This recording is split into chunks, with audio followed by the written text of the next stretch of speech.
Let's start with the method called as FIFO. FIFO method क्या होता है, question से अपन देख लेते हैं। तो नेक्स्ट स्लाइड पे देख लेना, एक क्वेश्चन बनाया हुआ है, पढ़ लेते हैं क्वेश्चन। स्टोरी को याद रखना अच्छे से और उसको अप्लाई करते चलना है। क्वेश्चन नंबर 1 पढ़ते हैं मेरे साथ, पढ़ना please. From the following particulars prepare what stock record. Stock record word by FIFO and वैम, दोनों मेथड से बोला है for the month of January. तो अपन फिलहाल सिर्फ फीफो मेथड का क्वेश्चन सॉल्व कर रहे हैं। वैम का फिर से एक बार करेंगे, अभी फीफो कर ले, इसके ऊपर बस ये दिमाग में रखो कि first in first out method अपन सीख रहे हैं। नाउ ये कुछ ट्रांजैक्शंस दी है, 4 जनवरी 20, 4 जनवरी 20, 17 जनवरी 20, 2021, तो पर्टिकुलर एक मंथ का ट्रांजैक्शन है। देन ट्रांजैक्शन क्या हुआ है, परचेस हुए, कुछ सेल हुए, परचेस हुए, सेल्स हुए, परचेस हुए, सेल्स हुए। यूनिट्स कितने परचेस किए थे उसकी डिटेल दी है, क्या रेट से परचेस किया था उसका डिटेल दिया है। Okay, the stock on hand on 1 जनवरी 20, जरा मेरे को बताओ 1 जनवरी 20 बोल रहे हैं लोग।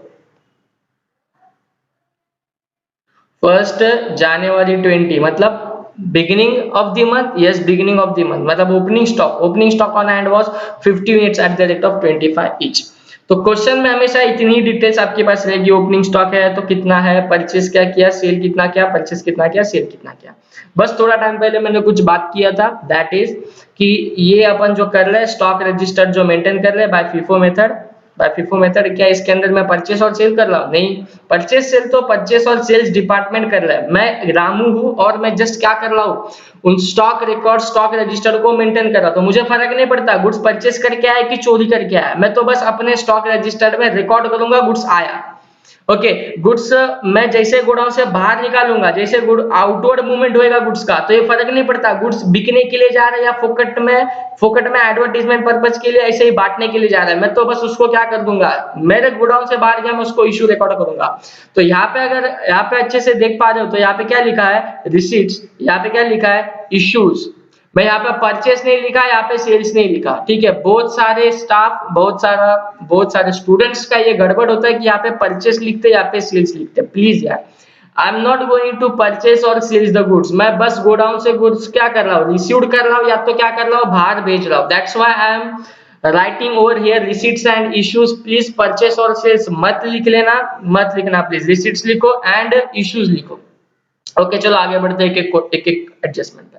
नाउ डेट वाइज हमेशा सॉल्व करना होता है, तो मेरे को बताओ इनमें सबसे पहला डेट कौन सा है, सबसे पहला डेट 4 तारीख बोल रहे हो, गलत 1 जनवरी का ओपनिंग स्टॉक, तो डेट इधर ही मंथ अपन लिख देते हैं, दैट इज ऑन जनवरी 2020, ठीक है। एक सेकंड, तो ऑन जनवरी 2020 फर्स्ट डेट क्या हुआ है, फर्स्ट डेट को ओपनिंग स्टॉक अपने पास है, तो opening stock directly opening balance के तहत लिख देंगे, how much units we have, तो क्वांटिटी कॉलम में लिखा 50 यूनिट्स, यहाँ पे देख पा रहे हो लास्ट लाइन पे, तो 25 उसका रेट है, तो बस कैसे कर देना है 50 इंटू 25। पहले एक कॉलम समझा दूं मैंने, ये रिसिट इश्यूज बैलेंस तीनों के अंदर सेम कॉलम है, quantity rate amount, quantity rate amount, quantity rate को मल्टीप्लाई मारेंगे अमाउंट मिलेगा, ठीक है। फर्स्ट कॉलम मल्टीप्लाई के अंदर लिख देंगे 50 यूनिट्स ऑफ 25, ओके, और 50 यूनिट्स इंटू 25 बस कैलसी कर देना है, तो क्या आ जाएगा बोलो मेरे को, 50 इंटू 25 दैट इज 1250, तो 1250। पहले इसके कॉलम के मतलब समझ लो, फिर से एक बार क्या बोला मैं, 50 क्वांटिटीज मेरे पास पड़ी है, वो हर एक क्वांटिटी 25 रुपीज के रेट के हिसाब से कभी तो परचेज की थी, तो उस वैल्यू, उस गुड्स की वैल्यू 50 यूनिट्स की वैल्यू कितनी बन जाती है 1250। तो this is about quantity rate and amount का कॉलम। क्वांटिटी इंटू रेट, फिर से बोला क्वांटिटी इंटू रेट करके क्या मिल जाएगी, amount, same quantity into rate करके क्या मिल जाएगी, अमाउंट, क्वांटिटी इंटू रेट करके क्या मिल जाएगी, अमाउंट। ओके नेक्स्ट फिर क्या है, डेट वाइज मैंने बोला जैसे कि क्वेश्चन सॉल्व करना है तो चेक करो एक बार, क्वेश्चन डेट वाइज अरेंज है क्या, 4 17 20 21 25, yes it is date wise arrange. Now next date is क्या, 4th, तो ये जनवरी 2020 first transaction is done. Now second transaction on 4th of January, क्या किया है, परचेस मतलब मैंने परचेस किया है, मेरे को मैं बोला जैसे कि मुझे फर्क नहीं पड़ता है, मैं क्या बोलूंगा, गोडाउन में माल आया तो मैं क्या कहाँ पे रिकॉर्ड करूंगा, रिसीट में रिकॉर्ड करूंगा, और अपने से जा रहे तो कहाँ पे रिकॉर्ड करूंगा, इशू में रिकॉर्ड करूंगा। तो चलो बोल दो रिसीट्स में कितना गुड्स परचेस किया आज ही, यूनिट कितने प्रोवाइड किए, 40 quantity I have purchased eight the rate of 30। तो 40 इंटू 30 कर लोगे तो अमाउंट मिल जाएगी उसकी, तो 4 3 12, तो 1200 रुपीज का गुड्स क्या हो चुका है, परचेस। नाउ मुझे क्या करना है, कौन सी मेथड में फॉलो कर लो, प्लीज अंडरस्टैंड करो। फीफो मेथड, फीफो मेथड के अंदर मैंने क्या बोला था, जो गुड्स पहले आए उसको पहले बेचना है ना। तो मुझे ये कैटेगराइज करना पड़ेगा ना कि पहले कौन से आए हुए गुड्स है, बाद में कौन से आए हुए गुड्स है। मैं गुड्स को एक साथ मिक्स करके नहीं रख सकता। तो सेम लेजर के अंदर भी उसके, रजिस्टर के अंदर भी उसकी अकाउंटिंग भी डिफरेंट डिफरेंट ही करनी पड़ेगी, अलग अलग ही करनी पड़ेगी। तो अच्छे से देखना यहाँ पे क्या कर रहा हूं, ये खींचा लंबा लाइन, और जो अपने पहले वाले यूनिट्स है ना 50 25 1250 एज इट इज लिख लो फिर से। एंड ये जो नए परचेस किए 40 यूनिट्स वो अलग से रिकॉर्ड करो 30 एंड 1200। ठीक है, ये वाला काम अपने को हमेशा करना है। नाउ नेक्स्ट डेट क्या है अपनी 17 को क्या कर रहा है, मैं फिर से परचेस कितना यूनिट्स किया, फिर से परचेस 60 यूनिट्स, क्या रेट से 28, तो 60 इंटू 28 करना पड़ेगा, 60 इंटू 28 कैलसी पे कर लोगे तो 1680 आंसर आ जाएगा, 1680। अगेन तुम लोग को ये चीज लिखना है, जहां पे मैंने अंडरलाइन मारा उसके ऊपर का पोर्शन छोड़ दो, कुछ काम का नहीं है, ठीक है। उसके पहले ये तारीख के पहले अपने पास ये दो काइंड ऑफ स्टॉक थे ना, एक 50 यूनिट वाला स्टॉक था, 25 वाला, ऊपर से छाप रहा हूं मैं 1250। फिर ये भी तो परचेस किया था 40 यूनिट 30 रुपए वाला, जिसकी वैल्यू 1200 हो चुकी थी। और ये अभी हाल ही में परचेस किया 60 यूनिट्स 28 रुपए रेट वाला, और जिसकी वैल्यू है 1680। इसे रिकॉर्डिंग करना है अपने को। तो ये यहाँ तक हमारा परचेस तक का रिकॉर्डिंग हो गया। नाउ सेल्स करना है, कितने यूनिट बेचने हैं, 50, क्या रेट से 35, तो ये 35 रेट से बेचे, सेल्स किए। तो क्या तारीख है, बस एक बार मेरे को बोल देना 20।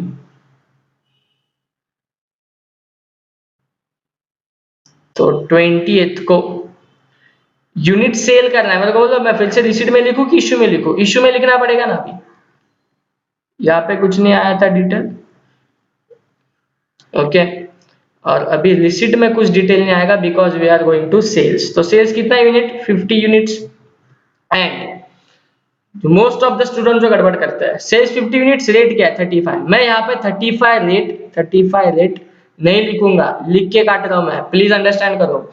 मेरे को बताओ ये अपना काम क्या है, गुड्स बेचना है बाहर जाके कि गुड्स बस बाहर गोडाउन से बाहर निकाल के देना है, गुड्स गोडाउन से बाहर निकाल के देना है। My job is to only issue not a sale. तो this is selling price, sale is at 35, I am not interested in sale price. कभी भी मुझे इस क्वेश्चन के अंदर सेल प्राइस को देखना ही नहीं है। तो पहले मैं सेल प्राइस शायद गलती से बाद में फिर से रिकॉर्ड कर दूं, तो जैसे क्वेश्चन मिलता है ना, क्वेश्चन में से मैं सेल प्राइस को क्या कर देता हूँ, कैंसिल कर देता हूँ। नहीं चाहिए मेरे को सेल प्राइस, गलती से भी नहीं आ जानी चाहिए किधर भी लिखने को, बिकॉज ये सेल्स प्राइस से मुझे जो वैल्यू मिलेगा that will be sales value. मैं बस ये लिखना चाहता हूँ कि मैंने जो यूनिट बेचे वो मेरे से गए, इशू है वो कितने पे बिकते हैं, it doesn't matter, it is not bothered to me। तो क्या कर रहा हूं मैं, क्वांटिटी 50, तो 50 क्वांटिटी क्या मेरे पास थी, ये बहुत सारी थी। अभी तुम बताओ मेरे को, फीफो मेथड है ना, फर्स्ट इन फर्स्ट आउट, जो पहला हो पहला बेचना है। तो 50 यूनिट बेचू, ये 40 वाले मतलब ये 25 वाले बेचू, 30 वाले बेचू कि 28 वाले बेचू, कौन से रेट वाले मैंने बेचने चाहिए, जो पहले आए थे, पहले कौन से आए थे, ये 50 यूनिट जो 25 वाले। तो जो मैंने 50 यूनिट बेचे हैं उनके सामने रेट क्या लिखूं, बोलो ना 25 वाला लिखू ना, हाँ 25 वाला, तो 25, तो 50 इंटू 25 वैल्यू कितनी है 1250। तो ये मैंने 50 यूनिट्स ये वाले क्या कर दिए, बेच दिए, मतलब ये निकल गया। अभी मेरे पास ये दो गुड्स बाकी है, ये दो गुड्स में से भी फिर से मैं नेक्स्ट टाइम बेचूंगा, तो पहले कौन से बेचूंगा 40 या 60, 40 बेचने निकालूंगा, मतलब मैं 30 वाले बेचने निकालूंगा। तो लिखना उसी ऑर्डर में 40 60 30 28 1200 1680। अभी कोई बोलेगा अगर 50 थे 50 निकाल दिया, अगर समझो 40 यूनिट बेचने के लिए आते थे, मैं थोड़ी ना इधर मेरे पास गोडाउन में कितने स्टॉक का माल पड़ा है, कितना लॉट पड़ा है, उसके हिसाब से थोड़ी ना बिकता है, वो तो कस्टमर के हिसाब से बिकता है ना। तो समझो सिर्फ 40 यूनिट्स ही सेल करना होता अभी 40, तो यहाँ पे मैं 40 लिखता। फिर क्या बताओ मेरे को, यहाँ पे 40 लिखता, तो फिर क्या मैं ये 40 वाले बेच देता, नहीं बिल्कुल नहीं, प्लीज गलतफहमी में मत रहना। मैं एक ही क्वेश्चन बता रहा हूँ, बस उसमें मैक्सिमम पॉसिबिलिटी सब कवर करके दे रहा हूँ। अच्छे से सुनना क्या बोल रहा हूँ मैं। 40 यूनिट बेचने निकालता तो फिर क्या मैं ये 40 बेचता? बिल्कुल नहीं। 40 यूनिट भी बिकते ना तो भी मैं इन्हीं 50 में से और 40 बेचता 25 वाले। तो बैलेंस कैसे लिखता? तो फिर मैं ये बोलता 50 यूनिट्स में से 40 अगर बिक जाते हैं तो 10 अभी भी रिमेनिंग है, तो मैं पहला वो 10 यूनिट लिखता, फिर ये 40 और 60 लिखता। आई होप आपको ये समझा मैं क्या बोल रहा हूँ। ठीक है। अच्छा, फिर स्टूडेंट के मन में और एक डाउट आता है, समझो 60 यूनिट अपन यहाँ पे बेचना होता तो यहाँ पे इस तारीख पे 60, तो 60 कैसे बेचता मैं जबकि मेरे पास 85 ही है? तो क्या ये 60 डायरेक्टली बेच देने का? बिल्कुल भी नहीं यार, फीफो मेथड है। मतलब जो पहला है उसको पहले ही बेचना है। तो मैं क्या करता था, 60 यूनिट बेचना है ना, तो पहले ये लॉट बेच देता था 50 वाला, जैसे मैंने अभी यहाँ पे लिखा है। फिर मैं और 10 यूनिट बेचता, फिर वो कौन से लॉट में से? सेकेंड लॉट में से। फर्स्ट इन फर्स्ट आउट है ना, जो पहला है उसको पहले बेचना है, तो ये लॉट में से मैं 10 निकालता। अभी तुम बोलो यार, अगर इसमें से 10 जा चुके, ये 50 निकल जा चुके, तो यहाँ पे बैलेंस में कितने आते हैं? 50 तो जीरो हो गए। 40 में से 10 मैंने बेचे बोला ना, क्योंकि 60 बेचने थे टोटल, तो इसमें से 30 बचे और ये 60 के 60 दिखता। ठीक है, नहीं समझा अभी भी आपको? तो ये प्लीज बार बार सुने पिछले 2-3 मिनट में जो मैंने चीज बोला हूं, नहीं तो फिर आगे क्वेश्चन में आएगा तो उसके ऊपर तो मैं पता चल ही जाएगा। लेकिन ये गड़बड़ स्टूडेंट्स बहुत ज्यादा करते हैं, तो इसको प्लीज अच्छे से समझना। 50 था, 50 यहाँ पे वो तो इत्तेफाक था कि 50 मिनट्स अपने पास पड़े तो मैंने वो निकाल दिया, और 40-60 बाकी अपने पास बचे हुए। चलो नेक्स्ट ट्रांजेक्शन पे बढ़ते हैं। 20 sale transaction is done, purchase transaction at 80। तो परचेस वाला ट्रांजेक्शन रिकॉर्ड करेंगे, देखते क्या उसके अंदर। परचेस क्या डेट को किया है? 21st। तो 21st को परचेस किया तो रिसीट कॉलम में लिखूंगा 80, ये तो अभी पता चल गया रहेगा, @29। तो 80 इंटू 29 कर लो और बोलो आंसर क्या आता है। 80 इंटू 29 विल बी 2320। परचेस है, पहले से कितने गुड्स पड़े हैं? 40 यूनिट पड़े हैं, 60 यूनिट का एक लॉट पड़ा और एक नया लॉट आ गया 80 यूनिट वाला। ये छाप लो फटाफट। 30 28 1200 1680 एंड इज 80 वाला 29 रेट के हिसाब से परचेस किया है। The value comes to 2320। Now moving ahead, देखते हैं क्या है नेक्स्ट ट्रांजैक्शंस। क्या है next transaction? Now next transaction is of on 25th को सेल्स कर रहा है, तो ये लाइन बराबर देखना, मिक्स मत कर लेना सब। 25th को सेल्स कर रहे तो रिसीट में कुछ नहीं आने वाला, इशू के कॉलम में, ये 3 कॉलम में लिखना है कितना यूनिट बेच रहे हो, 20। चलो थोड़ा टाइम पहले मैंने बोल ही दिया, थोड़ा टाइम पहले मैंने बोल दिया, अभी तुम बोल पाओगे तो अच्छे से। सॉरी, 25th को सेल्स 80 यूनिट बेचना है, 80।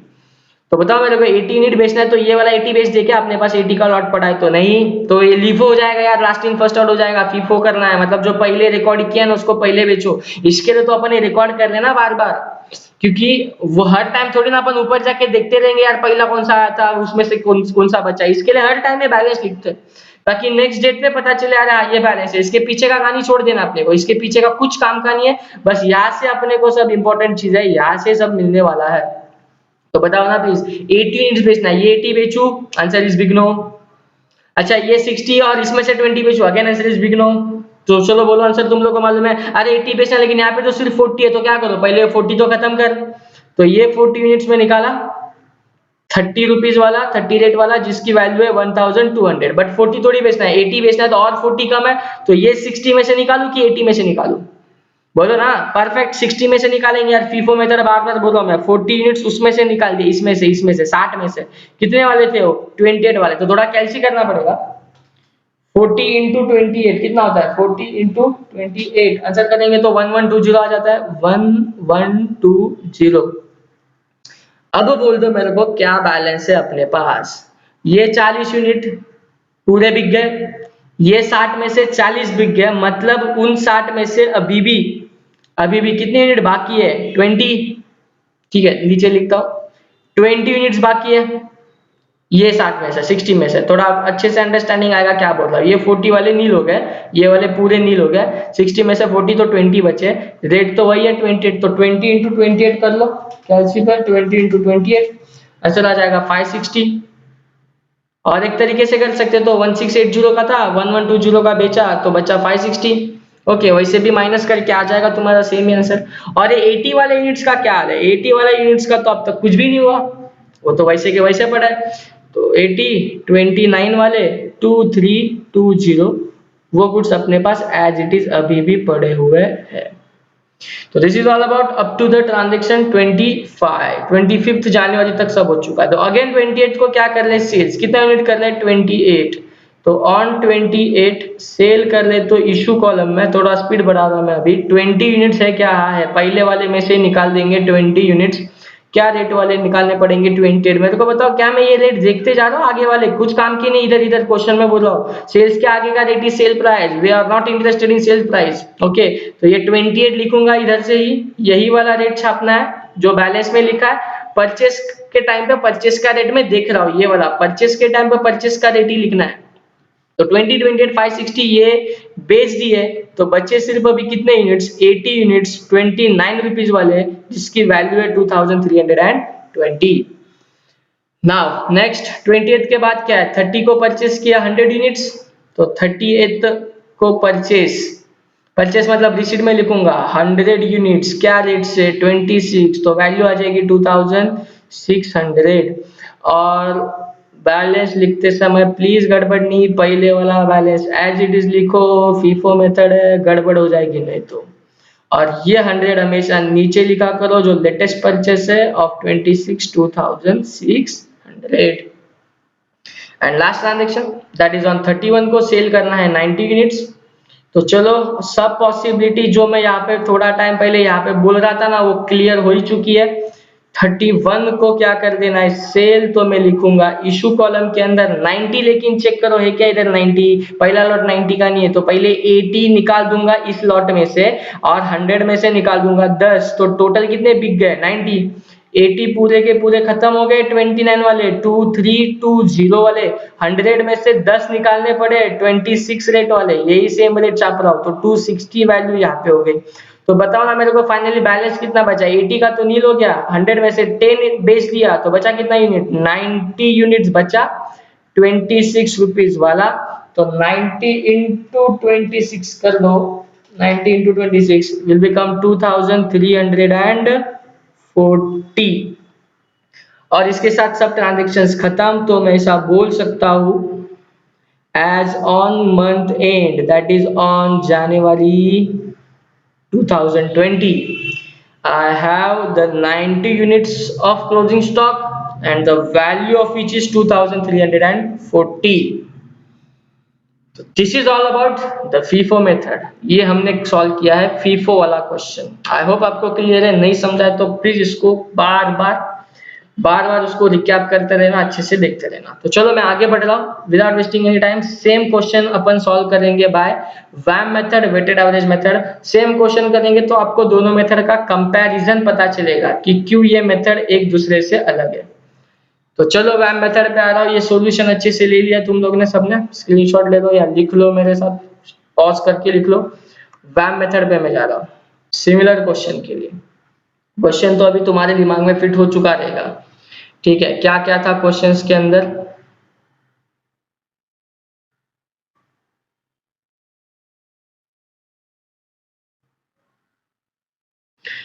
स्टॉक रिकॉर्ड बनाने का है, फीफो से जस्ट अभी हमने खत्म कर दिया है, कंप्लीट कर दिया है, अभी वैम मेथड पे जा रहा है weighted average method. Weighted average method में ये कुछ dates again same date purchase sale का ट्रांजैक्शन, चलो रिकॉर्ड करते हैं सेम प्रेजेंटेशन के साथ। यहाँ पे जनवरी 2020, ओके। यहाँ पे पता चला अपने को ओपनिंग स्टॉक है एज ऑन फर्स्ट, तो as on first opening stock कहाँ पे लिखना होता है, चलो बोल दो, बोलो ना। Opening stock directly balance column में 50 units at the rate of 25 and 50 into 25 करोगे तो value 1250। Next now date wise fourth को परचेस, तो फोर्थ परचेस कर रहा है तो बोलो कहाँ पे लिखना है, रिसीट कॉलम या इशू कॉलम। रिसीट कॉलम कितने यूनिट्स, क्वांटिटी कॉलम है 40 30 और इसकी वैल्यू कितनी 1200। Now here is the change, अच्छे से सुनना, अच्छे से देखना। अभी फीफो का क्वेश्चन हमने जस्ट सेम क्वेश्चन सॉल्व किया बाय फीफो मेथड, तो क्या डिफरेंस है। तो ये फीफो मेथड होता तो मैं इसको फिर से छापा था इधर और फिर इसको नीचे लिखा था, Now this method is banned. Weighted average method.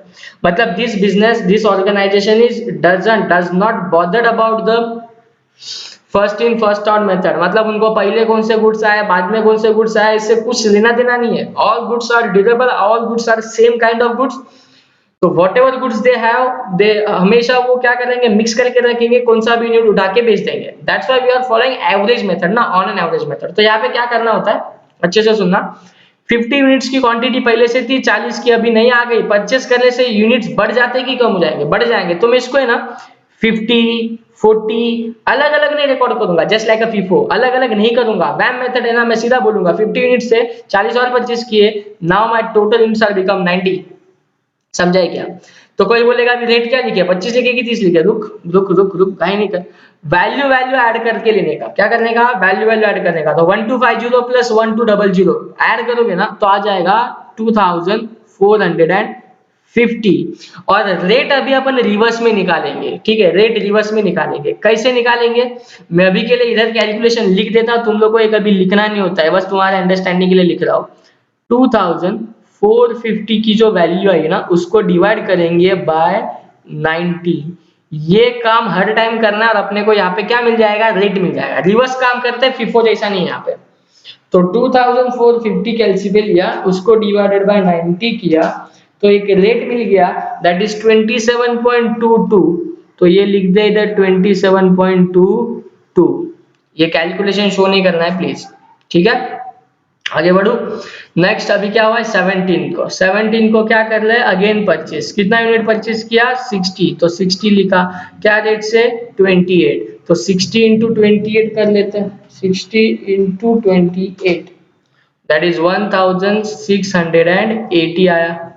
अभी तुम बोलो यार बैलेंस में कैसे लिखे, ऐसे लिखे. 90 थे, 60 आए, तो पहले यूनिट यूनिट की टोटल करके रख देता हूँ 150.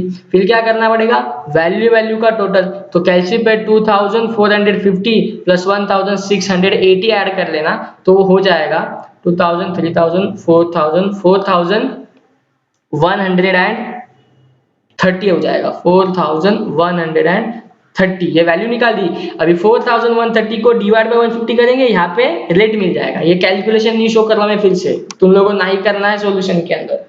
तो 4130 divided by 150 which comes to 27.53. दो डिजिट तक आंसर लिखना. नेक्स्ट 17 के बाद डेट इज 20. ऑन 20th क्या कर रहे हैं अपन, सेल कर रहे हैं. एक second, 20 21 25 28. Okay, on 20 we are going to sell. Sales कर रहे तो कहाँ पे लिखना पड़ेगा, इशू कॉलम में. कितना यूनिट, 50 यूनिट्स. तो 50 का 50 लिख दिया. रेट फिर से बोलूंगा, दोनों भी मेथड में सेल्स का रेट काम का बिल्कुल भी नहीं है, बिल्कुल भी नहीं है. तो sales at 50 at which rate, 27.53. वही तो एक रेट है अपने पास यार, 27.53. फिफो मेथड में क्या थे, मल्टीपल रेट थे, अपन पहले वाले रेट रिस्पेक्टिव रेट के हिसाब से इशू क्या करते थे. तो ये 50 27.53 से मल्टीप्लाई करेंगे, देख लेंगे आंसर. और एक काम करना है तुम लोग को, 27.53 लिखने के लिए यहाँ पे लिख रहे हैं, बट जब कैलकुलेशन करोगे ना, मल्टीप्लाई करके वैल्यू जब भी निकालोगे, तो अभी वो पूरा रेट लेने की कोशिश करना जो डिवाइड करके आया था. मतलब ये 4130 डिवाइड बाय 150 किया था ना, तभी 27.533333 कैलसी पे आया था. तो पूरा रेट कैलकुलेशन के टाइम पे पूरा रखो, लिखने के टाइम पे दो डिजिट में लिखो. तो 27.5333 जो मेरे कैलसी पे ऑलरेडी है, मैंने क्लियर नहीं किया है, उसको इंटू 50 कर देता हूँ. तो ये वैल्यू फिलहाल मिल गई 1376.66, जिसको राउंडिंग करके लिख रहा हूं 1377. ओके, पूरा लेना 5333, नहीं तो इधर 1 2 3 रुपीज का डिफरेंस हर कैलकुलेशन में आएगा, तो फाइनल में 10 12 15 रुपए का डिफरेंस आएगा, डिपेंड्स ऑन द वैल्यू. तो 150 यूनिट थे, 50 यूनिट बेचे हैं. तो जैसे यहाँ पे मैंने 90 थे तो 60 परचेस किया, तो ऐड किया था. अभी तो 150 में से 50 बेचे, तो सेल किया, तो क्या करना पड़ेगा, माइनस. तो 150 में से 50 यूनिट बेचे, तो 100 यूनिट अभी भी बचे हैं. 4130 में से अभी वैल्यू में से वैल्यू, ये वैल्यू में से ये वैल्यू माइनस कर देनी है. तो क्या कैलकुलेट मैं कर रहा हूँ, 4130 माइनस 1377, वैल्यू आ चुकी है 2750. 2753 और अभी 2753 divided by 100 comes to 27.53। I hope ये आपको समझ रहा है क्या मेथड में दोनों में डिफरेंस है। तो अभी थोड़ा स्पीड में चलते फटाफट। 21 नाउ ऑन 21 क्या करना है, परचेस। तो चलो परचेस तो कहाँ पे लिखूंगा मैं, रिसीट में लिखूंगा। रिसीट में कितना यूनिट्स लिखूंगा, 80 यूनिट्स। क्या रेट से लिखूंगा, 29 जो क्वेश्चन ने दिया है। तो क्या करेंगे कैलसी पे, 80 इंटू 29, 80 इंटू 29 कितना आ जाएगा, 2320। अभी यहाँ पे 100 पहले लिखूं फिर 80 अलग से लिखूं, क्या फीफो मेथड है क्या, अलग अलग से लिख रहा है, रैम मेथड है ना। टोटल करके लिखूंगा ना, 100 और ये 80 टोटल कितने हो गए, 180। फिर रेट ऐड करना होता है क्या, कभी रेट थोड़ी ना कभी ऐड हो सकते हैं यार, वैल्यू ऐड करनी है। तो 2753 कैलसी पे ले रहा हूँ, 2753 प्लस 2320, तो जो आंसर आ चुका है वो है 5073। और अब ये रेट निकालने के लिए इस 5073 को डिवाइड किससे करूंगा, 180। तो डिवाइडेड बाय 180, तो एक न्यू रेट अपने को मिल चुका है। This rate is nothing but weighted average rate, that's why this method is called as weighted average method ना यार। बिकॉज तुम क्या कर रहे हो, यूनिट को मिक्स किए जा रहे हो, वैल्यू को उससे डिवाइड किए जा रहे हो, तो एक रेट मिलते जा रहा है। This is nothing but weighted average rate.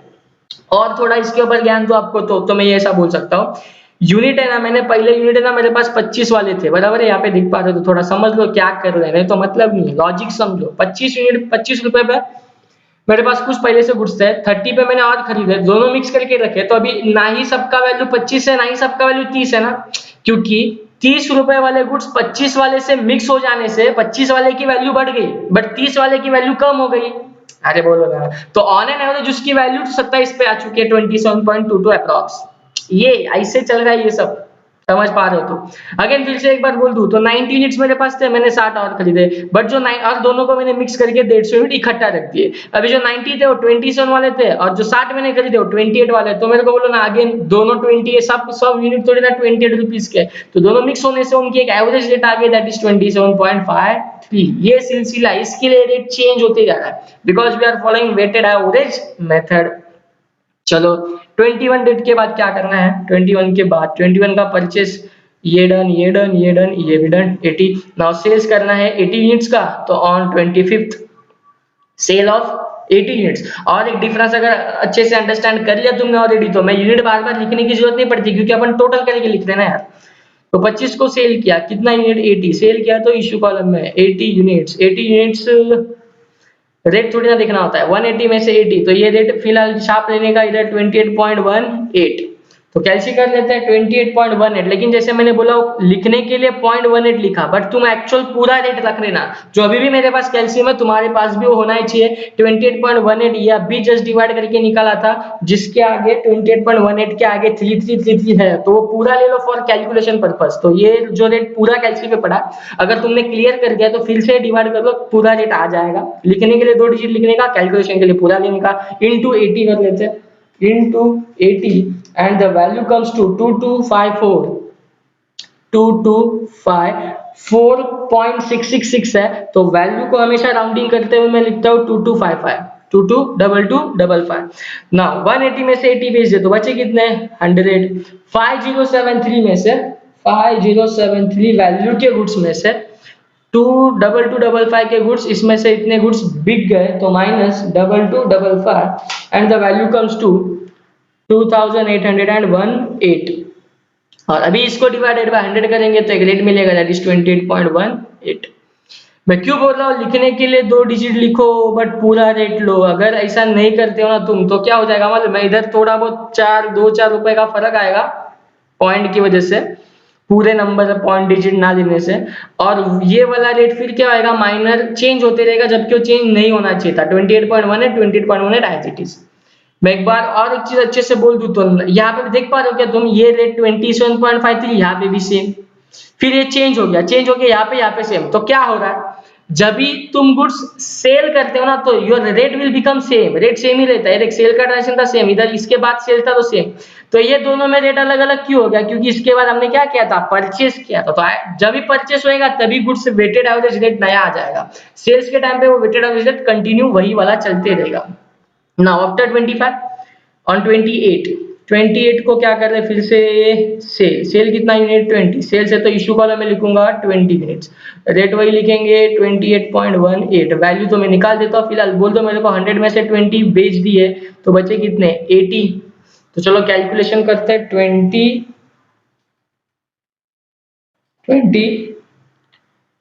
Into 28.18, जो वैल्यू आ जाएगी 563.6 है, बट मैं उसको लिख रहा हूँ 564।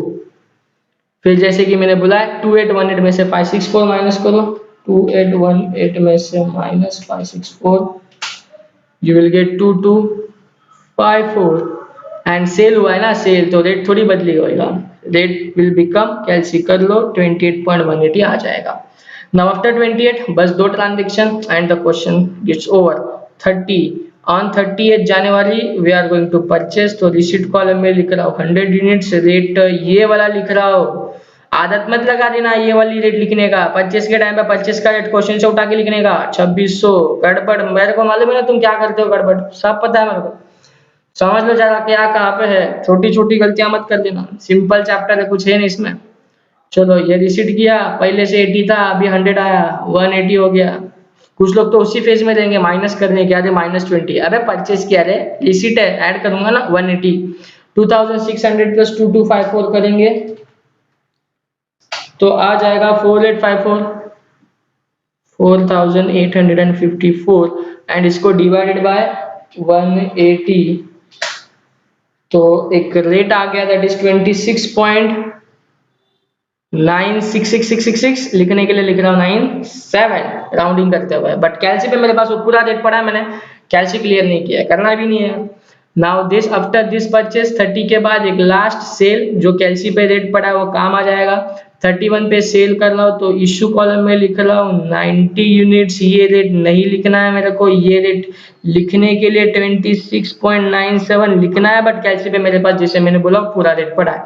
ना इसको इंटू 90 कर लेता हूँ कैलसी वाले पूरे रेट से, तो आंसर आ जाता है 2426.99, 2426.99 को मैं लिख रहा हूँ 2427, 2427 एंड फाइनली 180 में से 90 बेचे तो बचे कितने 90, अभी तो कैलसी की भी जरूरत नहीं है यार, आधे गुड्स ही बचे ना, तो वैल्यू भी तो आधी हो जाएगी, 4854 माइनस 2427 कर देना 2427 ही आ जाएगा, डिवाइड कर देना 26.97 ही आ जाएगा। तो इसके साथ अपना क्वेश्चन ये हो जाता है खत्म, और फाइनली बोल सकते हैं these are the closing stock unit and this is the value of that closing stock. तो दिस इज ऑल अबाउट वैम method of stock ledger. I hope ये आपको क्लियर है, ऐसे और वीडियोस के साथ मैं आते रहूंगा। चैनल को अब तक सब्सक्राइब नहीं किया तो प्लीज सब्सक्राइब कर देना। लगभग हर एक प्रैक्टिकल सब्जेक्ट के, टैक्सेशन हो, अकाउंट्स हो, फाइनेंशियल मैनेजमेंट हो, कॉस्टिंग हो, वो हर एक सब्जेक्ट के मैं वीडियोस अपलोड कर रहा हूँ, तो सब वीडियोस आपको बहुत ही ज्यादा यूजफुल होने वाला है, तो चैनल को सब्सक्राइब करना मत भूलना। That's it for the time, thanks to all of you.